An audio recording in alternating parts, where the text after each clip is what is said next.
Hello friends and followers, old and new. I wanted to try something a little bit different from me just playing games in the background and show you some of the strange things I have floating around my home. One or two of these things are items that get mentioned quite a bit in YouTube videos, especially old technologies and old gaming systems, but they very rarely get seen physically. You get a lot of pictures taken off of images online, so I thought, well, why not show you one or two? So these are my favourites. First up is a Laserdisc. These strange creations came in between DVDs and VHS. And in the UK at least, they were actually cheaper to buy a Laserdisc than it was to buy a VHS. Now these things are sort of like a predecessor to DVDs, although they play the media in a different way, or so I'm told. But they do have one of the most fantastic looking items. See, not only do you get this beautifully large cover, which shows you a hell of a lot more than you would get on a VHS or even a DVD now, you get basically a disc the size of an old vinyl record. Now, just to put that into comparison, that is a Laserdisc, and that's a modern day DVD. So yeah, quite a big difference. The players were often very clunky, noisy and loud, and they are huge. And I'll show you one of those a bit later. But what's next? Well, of course, one of the big things we hear a lot about on these YouTube videos is defunct game machines, or games machines from a bygone era. One that gets talked about quite a bit but never shown, once again, is the Nintendo Virtual Boy. To me, this was absolutely a fantastic machine. I still play it, although not for too long at a time. This will actually hurt your eyes. It takes a hell of a lot of batteries and it burns out a lot, but the 3D works, and it works in a fantastic way, to be honest, because it just works. All your games come in a red hue, making it a bit different from the old Game Boy games, but it's not very portable. That alone, very portable.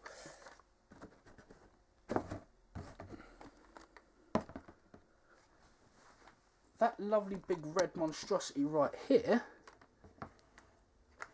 is the actual game device. Now what you would do is you would look in through here and you'd have the two images beamed onto your eyes in a sort of like a red laser light thing, and the focus on it would be adjusted just by the top there. Now you might think, well, it doesn't look too bad, it looks a bit clunky, how would you wear it? Well, you wouldn't. It came with its own stand. Yes, because it has to now sit quite high. And of course, the controller, which I'm not saying Sony copied in any way, but that does remarkably look like a PlayStation 1 controller, although with a huge battery pack. It just is ridiculous, to say the least. And you guys thought a normal Game Boy's battery life was bad. Just as a quickie, that there is the game cartridge. Also, very good game, by the way, one of my faves. Next up, for a little bit of strangeness and not exactly an official thing, is good old Judge Ted. Just get a better look on Judge Ted there. There we go. I don't really know much about Judge Ted. He was given to my friend Mike back in the day when they were selling the 2000 AD comics at Forbidden Planet. And he's absolutely fantastic. One or two of his little metal Well, his shoulder bars have come off, but they're floating over there. I'm just not going to ever risk trying to glue it back on. And I do love the face shield there, just to make sure it doesn't get shot in the face. Penultimately on the list is these absolutely fantastic Game & Watch machines. That's a Zelda one there, and that is just your old Safe Buster.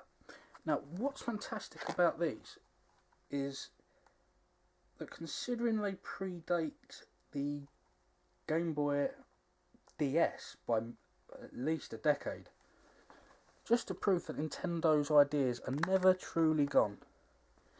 Once they have them, they stay in their brain forever. And what I find very funny is that and the 3DS, Virtual Boy,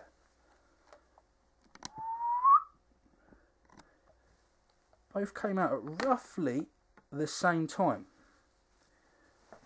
And those two technologies, or at least the style and the technology there, those two items became what we know now as the Nintendo 3DS, which is, in a way, is a fantastic look at evolution in gameplay there, because that's what it did.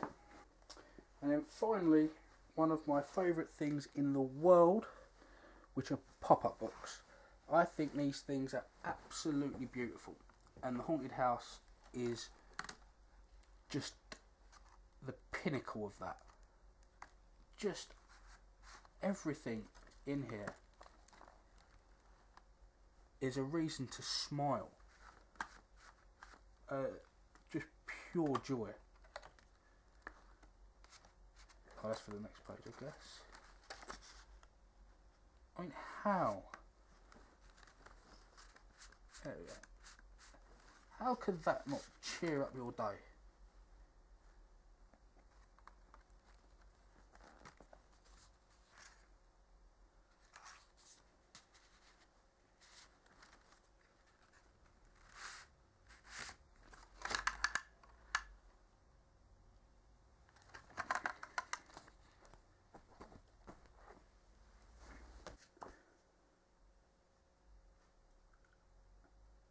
Now, some of the more eagle-eyed of you and people in the know were going to turn around and say, hey, wait a minute, you're ripping off Ashen's. Well, yes, basically. I'm actually doing this to get word out to him. I've tried to email him a few times. I think I have quite a lot of stuff here that he would find absolutely fascinating. And we are more than willing to make this stuff available for you to review in any way you wish. And if anything here could be helpful to you or would fit into one of your videos, please contact me and we'll sort something out easily. And you never know, we might have something very special for you to play with. That sounds wrong.